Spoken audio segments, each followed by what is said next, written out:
आज हम एक ऐसे सवाल पर बात कर रहे हैं जो शायद हम सब ने कभी ना कभी सोचा होगा। हैप्पीली एवर आफ्टर, मतलब हमेशा खुशी खुशी रहना।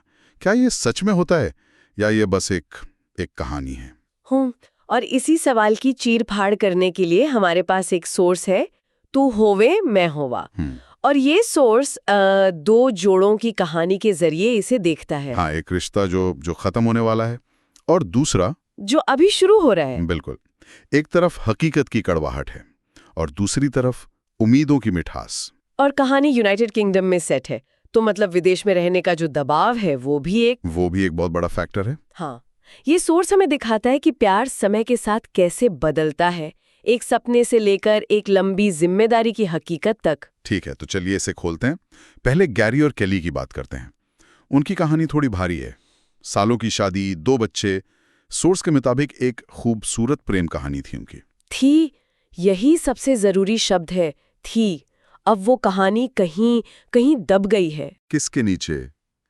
रोजमर्रा के काम, पैसों की तंगी और जिंदगी की एक रास्ता। यहाँ हम जिसे इमोशनल ड्रिफ्ट कहते हैं वो साफ दिखता है। मतलब वो एक ही घर में है पर भावनात्मक रूप से मीलों दूर हैं। तो क्या उनका प्यार मर गया है? मुझे नहीं लगता कि प्यार मरा है। वो जिम्मेदारियों और शिकायतों के मलबे के नीचे कहीं दब गया है। सोर्स ये नहीं कहता कि वे बुरे लोग हैं, बल्कि ये कि उन्होंने रिश्ते को सींचना छोड़ दिया। ये एक तरह की चेतावनी है कि प्यार अपने आप जिंदा नहीं रहता, उसे जिंदा रखना पड़ता है। लेकिन उनकी हर बातचीत लड़ाई में बदल जाती है, तो ये सिर्फ तनाव है या वो लोग वाकई बदल गए हैं? ये बहुत अच्छा सवाल है। मुझे लगता है सोर्स ये कह रहा है कि तनाव एक, क्या कहते हैं, कैटलिस्ट का काम करता है। अच्छा। असल समस्या संवाद की कमी है। जब वे बात करना बंद कर देते हैं तो छोटी छोटी परेशानियां भी पहाड़ जैसी लगने लगती हैं। वे एक दूसरे के दुश्मन बन जाते हैं, जबकि असल दुश्मन तो वो चुप्पी है जो उनके बीच आ गई है। तो एक तरफ ये हकीकत की चट्टान से टकराता हुआ रिश्ता है, और फिर सोर्स हमें इसका ठीक उल्टा नजारा दिखाता है। सुखी और तानिया। बिल्कुल, ये वो लोग हैं जो अभी भी उस सपने में जी रहे हैं जहां प्यार ही सब कुछ है। उनकी दुनिया एकदम परफेक्ट लगती है। वो हनीमून फेज जैसे कहते हैं। हाँ, जहां हर चीज जादुई लगती है। वो एक दूसरे को देखते हैं और उन्हें लगता है कि उनका प्यार हर मुश्किल को पार कर लेगा। एक तरह से वो उस चीज का पैमाना है जो गैरी और केली खो चुके हैं ना। सही बात है। सुखी और तानिया को देखकर हमें याद आता है कि गैरी और केली भी कभी ऐसे ही थे, उम्मीदों से भरे हुए, इस बात से अनजान कि जिंदगी उनके प्यार की कितनी परीक्षा लेगी। और यहीं पर कहानी में एक बहुत बड़ा मोड़ आता है। गैरी और केली के लिए हालात इतने खराब हो जाते हैं कि बात हाथ से निकल जाती है। हाँ, वे अलग होने और तलाक के लिए अर्जी देने का फैसला कर लेते हैं। ये कोई अचानक लिया गया फैसला नहीं लगता, उनकी पूरी दुनिया ही बिखर जाती है। लेकिन यहीं पर बच्चे इस कहानी के मूक नायक बनकर उभरते हैं। वो हार नहीं मानते। वो अपने माता पिता को फिर से एक साथ लाने के लिए अपनी छोटी छोटी योजनाएं बनाना शुरू कर देते हैं। ये सुनने में थोड़ा फिल्मी लगता है। फिल्मी है, लेकिन इसके पीछे की भावना बहुत गहरी है। असल में ये बच्चों की जिम्मेदारी नहीं होनी चाहिए। सही बात है। लेकिन ये दिखाता है कि जब बड़े लोग संवाद नहीं कर पाते तो बच्चे कैसे उस खालीपन को भरने की कोशिश करते हैं। वो झूठे बहाने बनाते हैं, कभी स्कूल फंक्शन का, कभी किसी और चीज का, ताकि उनके माता पिता एक ही जगह पर मौजूद हों। हाँ, और वो ऐसी परिस्थितियां भी बनाते हैं जहां गैरी और केली को एक दूसरे की मदद करने के लिए मजबूर होना पड़ता है। और उन छोटे छोटे पलों में हमें ये देखने को मिलता है कि लड़ाई के बावजूद उनके अंदर एक दूसरे के लिए परवाह अभी भी जिंदा है। बिल्कुल। जैसे जब कोई मुश्किल आती है तो उनका पहला रिएक्शन एक दूसरे की मदद करना होता है, भले वे बाद में फिर से लड़ने लगें। ये दिखाता है कि प्यार मरा नहीं है, बस वो अहंकार और गलत फहमियों की मोटी परतों के नीचे दब गया है।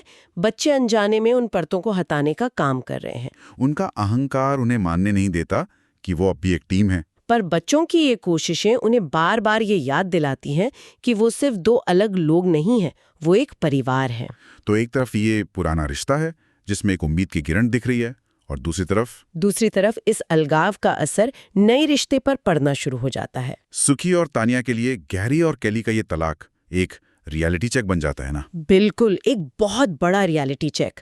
वो अब तक प्यार को सिर्फ एक खूबसूरत सपने की तरह देख रहे थे, लेकिन अब वे इसका कड़वा सच अपनी आंखों के सामने देख रहे हैं। ये उनके गुलाबी चश्मे को उतार फेंकता है। और फिर तो उनकी अपनी बातचीत में भी इसका असर दिखता होगा। हाँ, उनकी अपनी आदर्श दुनिया में दरारें पड़ने लगती हैं वो अपने भविष्य को लेकर बहस करना शुरू कर देते हैं। तानिया को डर लगने लगता है कि कहीं उनका रिश्ता भी ऐसा ही ना हो जाए। हाँ, और सुखी उसे यकीन दिलाने की कोशिश करता है कि हम वैसे नहीं हैं, लेकिन उसके मन में भी कहीं ना कहीं शक पैदा होने लगता है। तो उनका जो उत्साह था वो धीरे धीरे डर और असुरक्षा में बदलने लगता है। ये इस बात पर रोशनी डालता है कि कैसे एक शादी की विफलता सिर्फ उस जोड़े तक सीमित नहीं रहती, वो आसपास के लोगों की उम्मीदों पर भी भारी पड़ सकती है। ये बहुत ही वास्तविक लगता है। हम अक्सर दूसरों के अनुभवों से सीखते हैं, चाहे वो अच्छे हों या बुरे। उनके लिए ये एक चेतावनी की घंटी है। जो प्यार उन्हें अब तक अपनी सबसे बड़ी ताकत लगता था, वही अब उन्हें एक कमजोर धागे जैसा लगने लगता है। तो फिर गैरी और कैली के लिए वो निर्णायक मोड़ कब आता है? मतलब आखिर ऐसा क्या होता है जिससे सब कुछ बदल जाता है? कोई चमत्कार तो होता नहीं है। कहानी का जो चरमोत्कर्ष है वो तब आता है जब उन्हें उस भावनात्मक आघात का सामना करना पड़ता है जो उनकी लड़ाई ने उनके बच्चों को पहुंचाया है। अच्छा, तो कोई खास घटना होती है? हाँ, एक ऐसी घटना होती है जहां वे अपनी आंखों से देखते हैं कि उनके झगड़ों ने बच्चों को कितना डरा दिया है, कितना अकेला महसूस करा दिया है। और तब उन्हें पहली बार ये एहसास होता है कि उनकी ये लड़ाई सिर्फ उनकी अपनी नहीं है। इसके शिकार उनके बच्चे हो रहे हैं जो पूरी तरह से बेकसूर हैं। और ये एहसास उन्हें झकझोर कर रख देता है। उन्हें ये समझ आता है कि अपनी व्यक्तिगत शांति और अहंकार की लड़ाई में वे उस परिवार को नष्ट कर रहे थे जिसे बनाने के लिए उन्होंने इतनी मेहनत की थी। उनका फोकस मैं से हटकर हम यानी परिवार पर आता है। बिल्कुल। और इसके बाद शायद सालों में पहली बार उनके बीच दिल से दिल की बातचीत होती है। एक मिनट, तो क्या इसका मतलब ये है कि उनका प्यार कभी मरा ही नहीं था? ये थोड़ा अजीब नहीं लगता? अगर इतना ही प्यार था तो बात तलाक तक पहुंची कैसे? ये कहानी का सबसे महत्वपूर्ण हिस्सा है। सोर्स ये स्पष्ट करता है कि उनकी समस्या प्यार की कमी नहीं थी। तो फिर क्या थी? धैर्य और संवाद की कमी। उन्होंने एक दूसरे से बात करना बंद कर दिया था, एक दूसरे को समझना बंद कर दिया था। उन्हें ये भी समझ आता है कि उन्होंने एक दूसरे को टेकन फॉर ग्रांटेड लेना शुरू कर दिया था। अच्छा, मतलब ये मान लिया था कि सामने वाला तो कहीं जाएगा नहीं। हाँ, उन्हें ये समझ आता है कि शादी कोई सीधी सपाट सड़क नहीं है, इसमें उतार चढ़ाव तो आएंगे ही।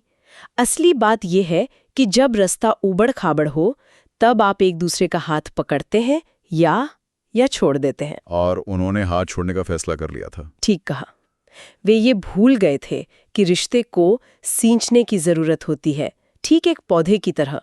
अगर आप उसे समय और ध्यान नहीं देंगे तो वो मुरझा ही जाएगा। उनका प्यार मरा नहीं था, बस उपेक्षा के कारण मुरझा गया था। और उस बातचीत से वे उसे फिर से पानी देने का फैसला करते हैं। हाँ। और फिर वो पल आता है जब गैरी और कैली अपने तलाक के कागजात फाड़ देते हैं। हाँ। ये एक बहुत ही शक्तिशाली क्षण है। हाँ, बहुत प्रतीकात्मक। वे सिर्फ कागज नहीं फाड़ रहे, बल्कि अपने अहंकार, अपनी कड़वाहट और अपने अतीत को पीछे छोड़ने का फैसला कर रहे हैं। वे अपने रिश्ते पर काम करने का फैसला करते हैं, अपने लिए और अपने बच्चों के लिए। और सुलह का यह कार्य सीधे तौर पर सुखी और तानिया को प्रेरित करता है। अच्छा, वो कैसे? जब वे देखते हैं कि गैरी और कैली, जिनका रिश्ता लगभग खत्म हो चुका था, अपने प्यार को एक और मौका दे सकते हैं, तो उन्हें भी उम्मीद मिलती है। उन्हें जवाब मिलता है कि मुश्किलों से भागा नहीं जाता, उनका सामना किया जाता है। बिल्कुल। उनका डर खत्म हो जाता है क्योंकि अब वे समझते हैं कि मुश्किलें तो आएंगी, लेकिन उनसे लड़ा जा सकता है। तो वे अपनी शादी के साथ आगे बढ़ते हैं। हाँ, लेकिन अब वे एक नई और ज्यादा परिपक्व समझ के साथ आगे बढ़ते हैं। वे अब ये नहीं सोचते कि प्यार जादुई होता है और सब कुछ अपने आप ठीक हो जाएगा। अब वो जानते हैं कि इसमें मेहनत लगती है, संवाद की जरूरत होती है और कभी कभी झुकना भी पड़ता है, लेकिन ये प्रयास के लायक है। उन्हें गैरी और केली के अनुभव से एक अनमोल सबक मिला है, बिना खुद उस दर्द से गुजरे। और ये हमें कहानी के शीर्षक पे वापस लाता है, तू होवे मैं होवा। इसका संदेश यही है कि जब तक तुम और मैं मिलकर हम बने रहते हैं, तब तक किसी भी बाधा को दूर किया जा सकता है। रिश्ते की असली ताकत मैं में नहीं, बल्कि हम में है। अंत में सोर्स का मुख्य सार यही है कि हमेशा खुशी खुशी रहना कोई मंजिल नहीं है जहां आप एक बार पहुंच गए और सब ठीक हो गया। यह एक सफर है। हाँ, ये प्रयास, समझ और मुश्किल समय में एक दूसरे के साथ रहने का विकल्प चुनने की एक निरंतर यात्रा है।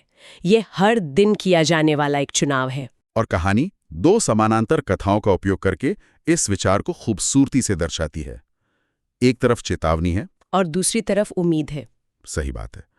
ये कहानी हमारे लिए कुछ गहरे सवाल छोड़ जाती है। क्या रिश्तों में प्यार का मर जाना वाकई एक सच्चाई है, या ये केवल संवाद और एक दूसरे को समझने की कोशिश का बंद हो जाना है? और जब एक रिश्ता टूटता है तो उसका असर सिर्फ उन दो लोगों पर ही नहीं, बल्कि उनके आसपास के लोगों की उम्मीदों और प्यार पर, उनके विश्वास पर कैसे पड़ता है।